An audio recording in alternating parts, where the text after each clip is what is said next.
தினம் ஒரு பரிகார ஸ்தலம்.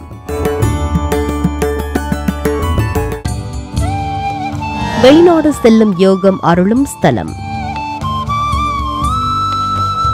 வாழ்வில் ஏற்படும் எல்லா பிரச்சனைகளுக்கும் ஒரு தீர்வு உண்டு. அந்த தீர்வை சொல்வதே இந்த நிகழ்ச்சியாகும்.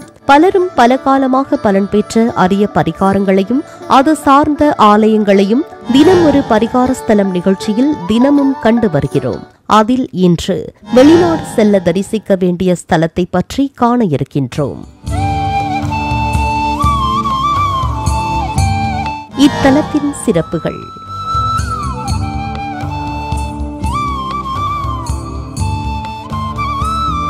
தீராத கடன்களை தீர்க்கும் ஆலயம். ராகு சம்பந்தமான அனைத்து தோஷங்களையும் நீக்கும் ஆலயம்.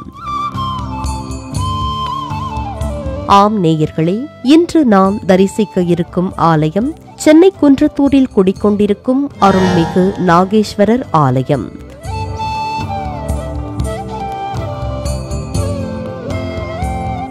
இத்தல மூலவர் திருநாமம் நாகேஸ்வரர். அம்பாள் பெயர் காமாட்சி. ஸ்தல விருட்சம் செண்பகமரம். தீர்த்தம் சூரிய புஷ்கரணி. ஒருவர் ஜாதகத்தில் போககாரகரான ராகு நல்ல ஸ்தானங்களில் இருந்தால் அவர்கள் இளம் வயதிலேயே மிகப்பெரிய சாதனைகள் எல்லாம் புரிவார்கள். உள்நாட்டை விட வெளிநாடு சென்று விரைவில் பணக்காரராகும் எண்ணம் கொண்டிருப்பார்கள். அங்கு நிரந்தரமாக தங்கி வேலை பார்க்கவும், திருமணம் செய்து அங்கேயே வீடு வாங்கி செட்டிலாவது மற்றும் வெளிநாட்டில் ஏற்றுமதி இறக்குமதி வர்த்தகம் செய்வது என வெளிநாடு சம்பந்தமான தொடர்புகளை ஏற்படுத்தி தருபவர் ராகு பகவான். அது மட்டுமல்லாமல் திடீர் அதிர்ஷ்டத்தால் வாழ்வில் மிகப்பெரிய பதவி மற்றும் நினைத்து கூட பார்க்க முடியாத உச்சத்தை தருபவர் ராகு ஆகும். ஒருவேளை ராகு தீய ஸ்தானங்களில் இருந்து தசாபுக்தி நடந்தால் அதீத கஷ்டத்தையும் தாங்க முடியாத வலி வேதனைகள் பிரிவுகளையும் சந்திக்க வேண்டி வரும். குறிப்பாக ராகு சனி தொடர்புடன் 8ல் இருந்து தசை நடந்தால் அவர்கள் மனம் பாதிக்கப்பட்டு விரக்தியில் தவறான முடிவெடுக்க சிந்தித்தபடி இருப்பார்களாம். தூக்கம் வராமல் மருந்து மாத்திரைக்கு கட்டுப்படாத நோய்களால் பாதிக்கப்படுவார்களாம். ஜாதகத்தில் ராகு பாதிக்கப்பட்டவர்கள் கட்டாயம் செவ்வாய், வெள்ளி மற்றும் ஞாயிற்றுக்கிழமைகளில் வரும் ராகு காலத்தில் ராகு வழிபட்ட ஸ்தலங்களுக்கு சென்று வழிபட வேண்டும் என்கிறார்கள்.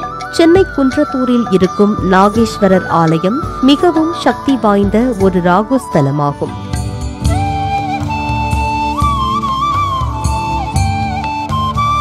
இது சென்னையில் இருக்கும் நவகிரக பரிகார ஸ்தலங்களில் ராகுவுக்குரிய பரிகார ஸ்தலமாகும். இது சேக்கிழார் அவதரித்த புண்ணிய ஸ்தலமாகும். முன்னொரு சமயம் சோழ மன்னன் அரசவையில் சேக்கிழார் அமைச்சராக இருந்தார். அவர் மிகப்பெரிய சிவபக்தர். சேக்கிழார்தான் 63 நாயன்மார்கள் வரலாற்றை பெரிய புராணமாக எழுதியவர். கும்பகோணம் திருநாகேஸ்வரம் கோவில் போலவே தான் பிறந்த சென்னை குன்றத்தூர் மண்ணிலும் ஒரு சிவாலயம் கட்ட வேண்டும் என்ற எண்ணி அவர் கட்டிய அற்புத ஆலயம்தான் குன்றத்தூர் நாகேஸ்வரர் ஆலயம். கும்பகோணம், காஞ்சிபுரம் போல குன்றத்தூரும் ஒரு புண்ணிய கஷேத்திரமாகும்.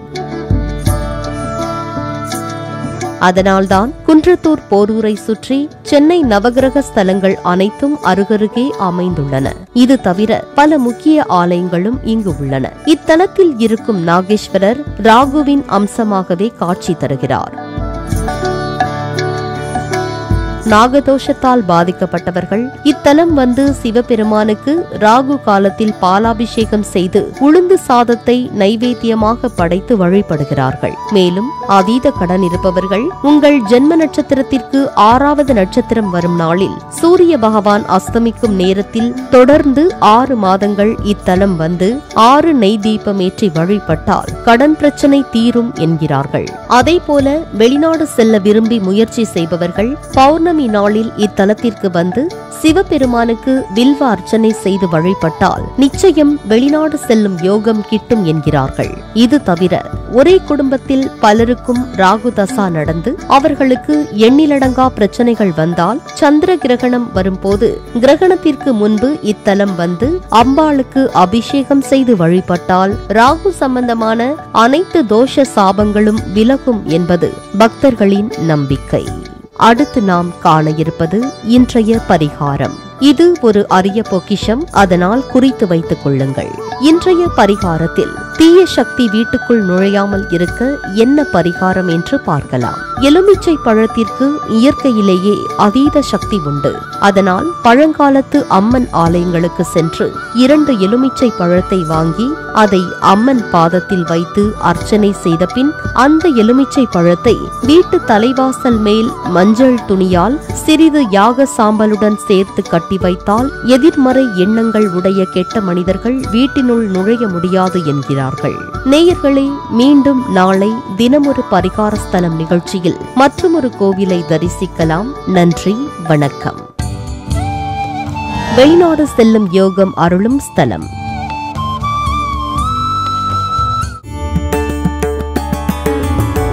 தினம் ஒரு பரிகார ஸ்தலம்.